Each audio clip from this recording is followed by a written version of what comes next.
Dear students, in last class we have discussed about thermal expansion. That is, we have discussed about linear expansion, areal expansion, and also volume expansion. We will see. Let us take a rod like this, and the ends of the rod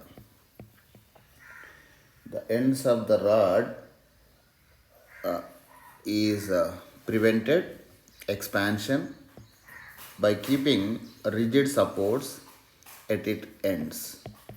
Consider these are rigid supports. Rigid supports. So because of the rigid supports at its ends, so we can prevent the expansion of the rod now. This rod will not be expanded because of the rigid supports on both sides, and the rod acquires, in this case the rod acquires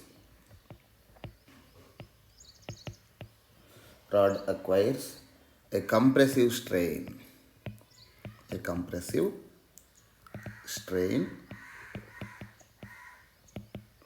due to the external forces provided by the due to the external forces provided by the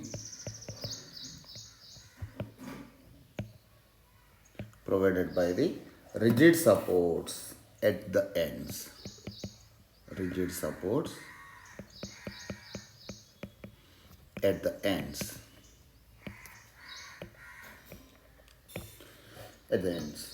The corresponding stress set up in the rod is called as thermal stress. Now the corresponding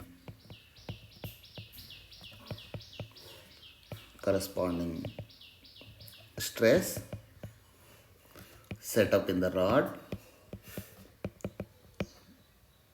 is called thermal stress.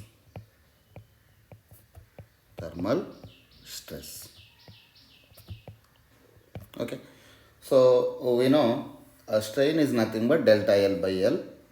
So here delta L divided by L is nothing but strain. This strain in this case is nothing but compressive strain. So compressive strain is nothing but we define Young's modulus here. Young's modulus is nothing but stress divided by longitudinal stress divided by strain. Stress is either uh, compressive stress or tangential stress. So here in this case the compressive stress is taking place, and corresponding strain is nothing but compressive strain, because we prevented the rod to expand by supporting the rigid supports at both ends. So here Young's modulus is nothing but stress divided by strain. So stress is equal to Young's modulus into strain here in this case.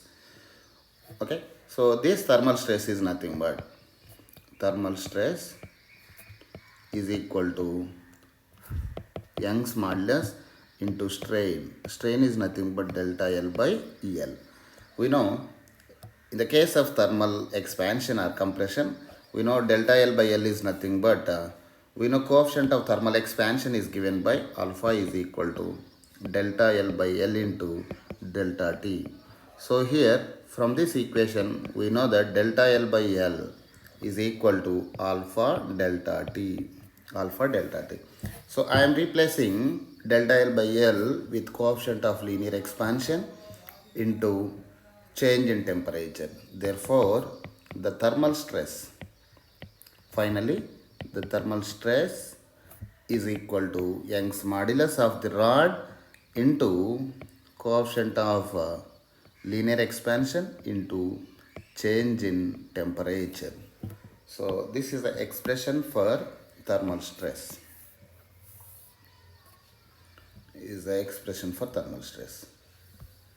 Right? Now I am going to explain anomalous behavior of water. Abnormal or anomalous behavior of water. Anomalous behavior of water. See here, in this case, uh, we know most of the materials expand on heating,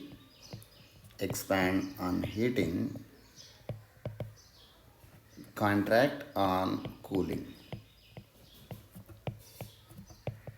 Majority of the substances do follow these things: expand on heating, contract on cooling.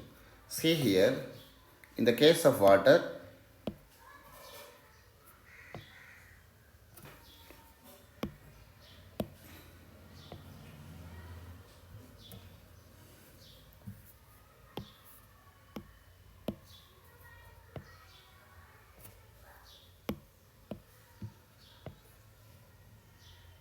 right?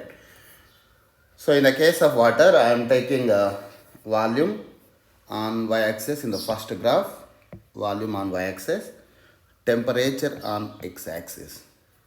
So see here, let us consider this is 0 degrees, 5 degrees, 10 degrees, 15 degrees, 20 degrees, and so on, etc. Right? And let us consider this is 4 degrees Celsius. 4 degrees Celsius. See here, initially at high temperature, that is at 20 degrees Celsius, the water has certain volume. As temperature decreases, volume also decreases. That is, on cooling, the volume of the substances decreases. So here water is contracting as the temperature decreases. So the volume decreases as temperature decreases. The volume becomes minimum at 4 degrees Celsius. At 4 degrees Celsius, the volume of water is minimum. Volume of water is minimum. When the temperature is below the 4 degrees Celsius, if the temperature falls to 3 degrees Celsius, instead of decreasing the volume increases thereafter. As the temperature decreases, the volume increases like this. So water has minimum volume at 4 degrees Celsius. So because of this characteristic property, there are large benefits, and we are going to see the respective density versus temperature. Okay, so here at 4 degrees Celsius, the volume is minimum. We know that density is nothing but mass by volume. That means density is inversely proportional to volume. If the volume is minimum at 4 degrees Celsius, density will become maximum. So at 4 degrees Celsius, consider this is 0 degrees, 5 degrees, 10 degrees, 15 degrees Celsius, 20 degrees, 25 degrees Celsius. At 4 degrees Celsius,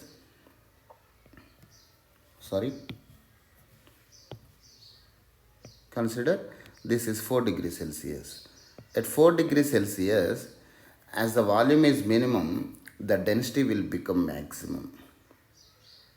Density is maximum. Below 4 degrees Celsius, as temperature decreases from 4 to 3, 3 to 2, 2 to 1, 1 to 0, as temperature decreases, volume increases.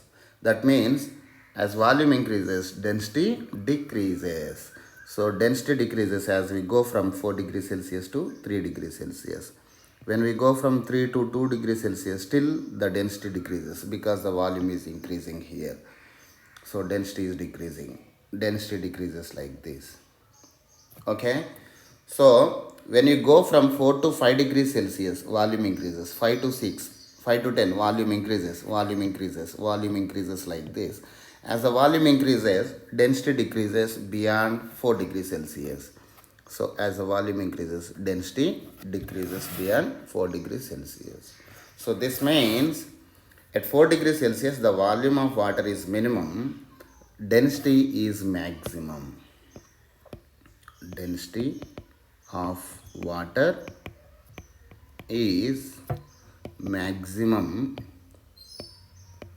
Density of water is maximum at 4 degrees Celsius. At 4 degree Celsius.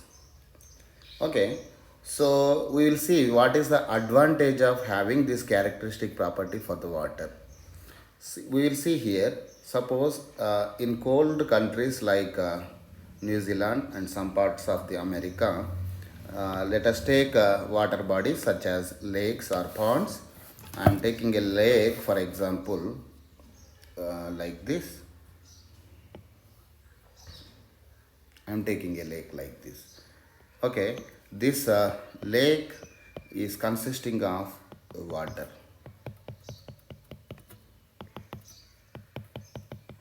Water like this. Okay, and we know this lake is support for many aquatic animals and plants. There are aquatic animals are there inside the lake, and as well as plants also there inside the lake. We will see what happens if there is no maximum density at 4 degrees Celsius for water. See here, let us consider this is nothing but a system, lake is nothing but system, and these are nothing but surroundings. Other than system is nothing but surroundings. Suppose initially the temperature of surroundings at 4 degrees Celsius. 4 degrees Celsius. So as the system and surroundings are in contact with each other, the temperature of lake also will be at 10 degrees Celsius. In winter time, let us consider during the nights, let us consider the temperature falls from 10 degrees Celsius to 6 degrees Celsius. So as the surroundings are in contact with system, that is with the lake, the temperature of lake also will be at 6 degrees Celsius. Consider the temperature falls from 6 degrees Celsius to 4 degrees Celsius. As the surroundings are in contact with system, that is with the lake, the temperature of lake also will be 4 degrees Celsius. We know at 4 degrees Celsius, the density of water is maximum. So these surroundings are in contact with the surface molecules, surface water molecules. So the water at top surface will be at 4 degrees Celsius. Now at 4 degrees Celsius, the density of water becomes maximum. If density is more, we know high density particles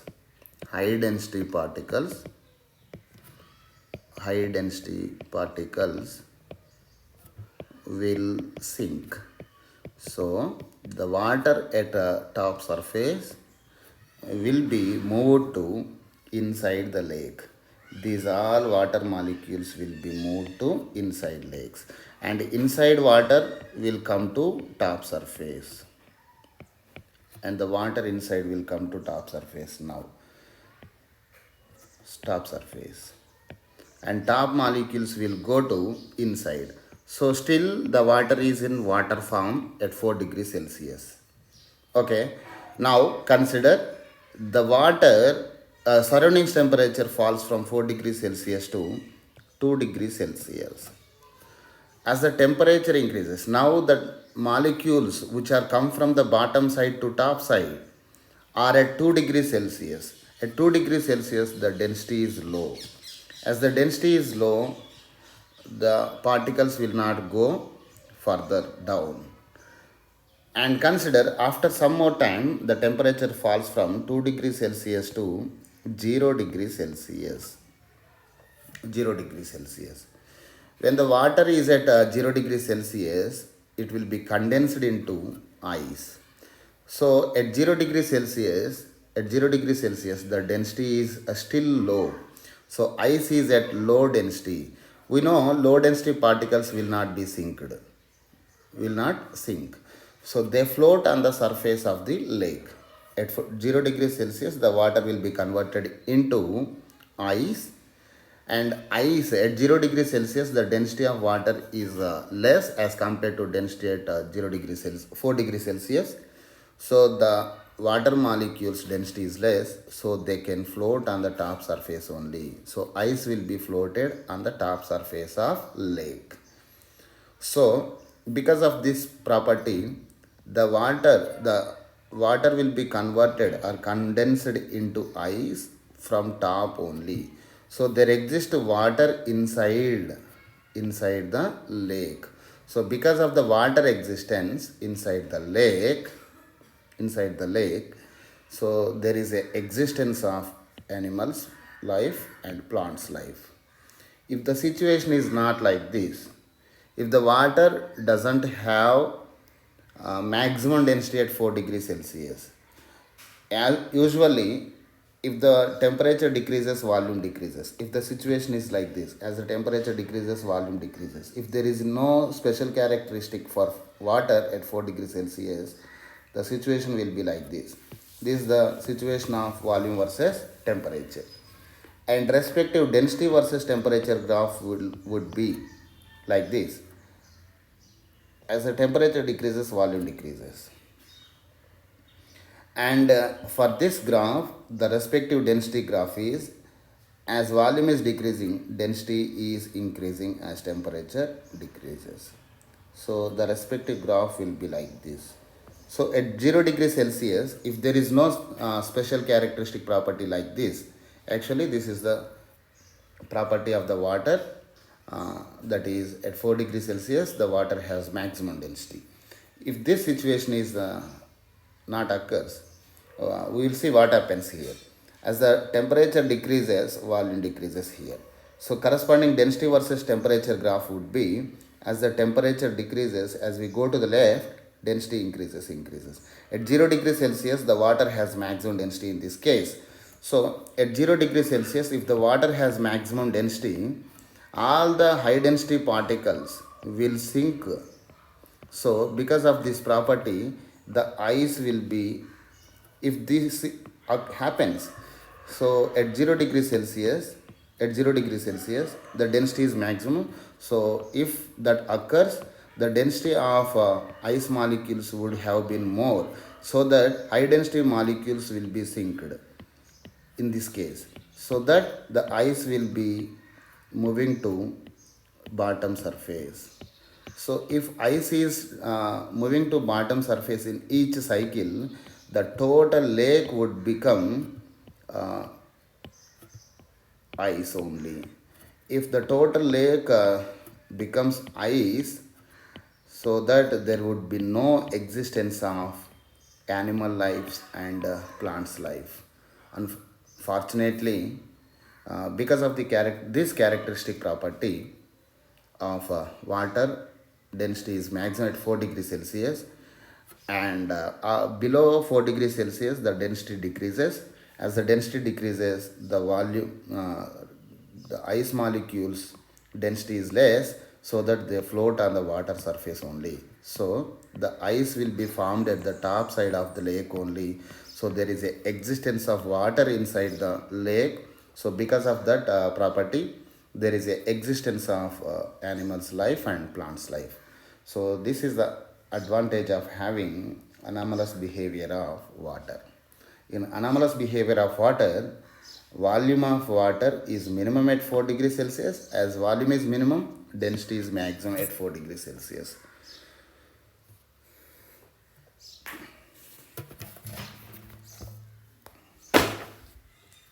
Now I'm going to explain one example here.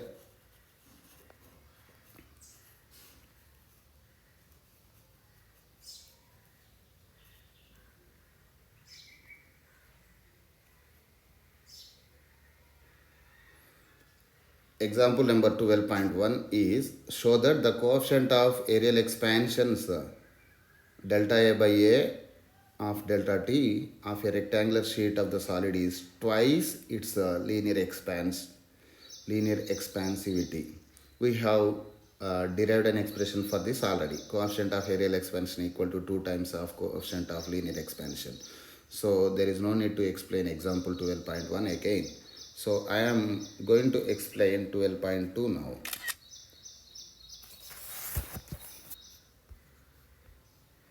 So here in 12.2,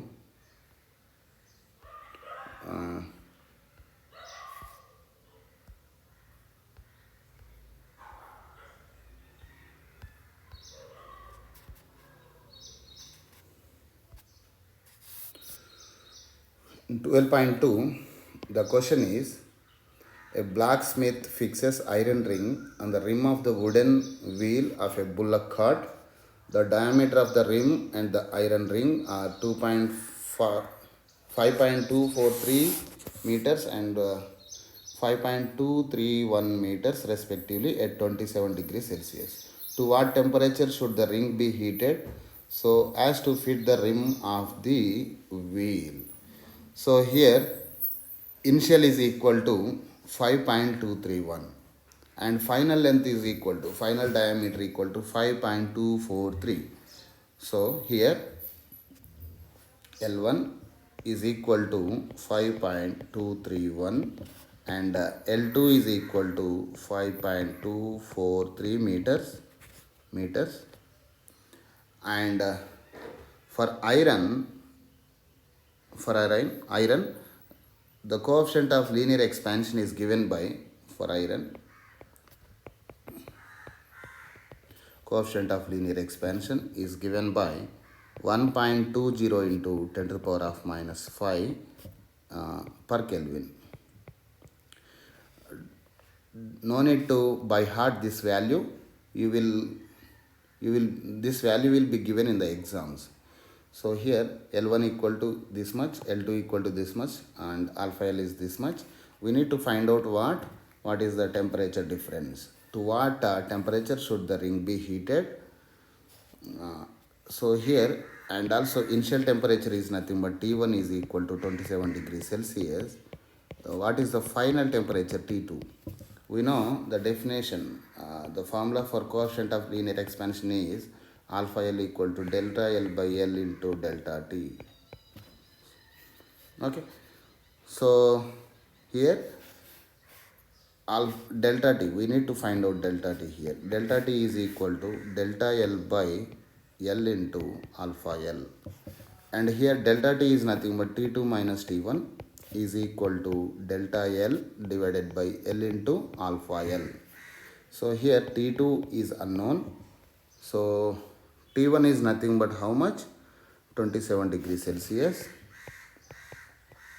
equal to delta L is nothing but L2 minus L1, that is 5.243 minus 5.231 delta L divided by L, initial length, that is 5.231 into alpha L. What is alpha L? Coefficient of linear expansion for iron, 1.20 into 10 to the power of minus 5 pascals. So everything is known except T2. So you can find out the value for T2. It will be come out as 218 degrees Celsius on solving this expression. Okay. Thank you students. Have a nice day.